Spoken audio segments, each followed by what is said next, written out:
you ever wondered why people get so angry when they're criticized? Or why we feel jealous when someone succeeds? That's not your true self reacting.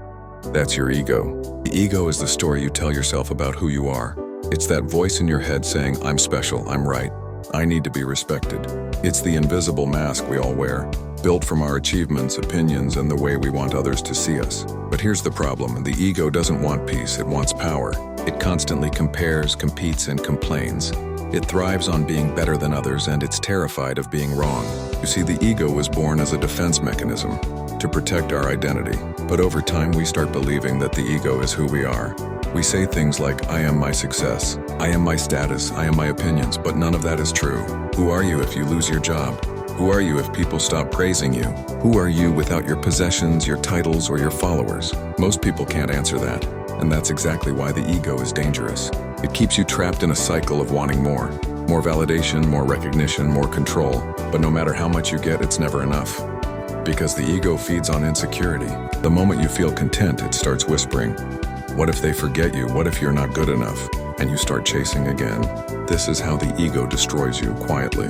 It ruins relationships because it makes you obsessed with being right instead of being kind.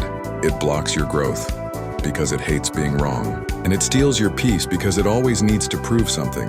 You might win arguments, gain followers, or achieve success, but deep down you'll feel empty because you're feeding your ego, not your soul. Philosophers and spiritual teachers have warned about this for centuries. Buddha said, ego is the illusion of self. Eckhart Tolle wrote, the ego loves to identify with things.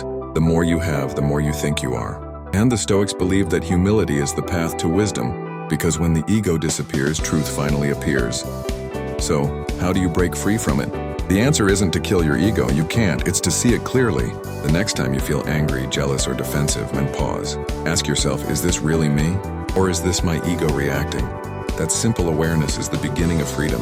Because once you see the ego for what it is and the story, not your identity, it loses its power over you. True confidence doesn't come from showing off. It comes from not needing to. True peace doesn't come from winning. It comes from not needing to fight.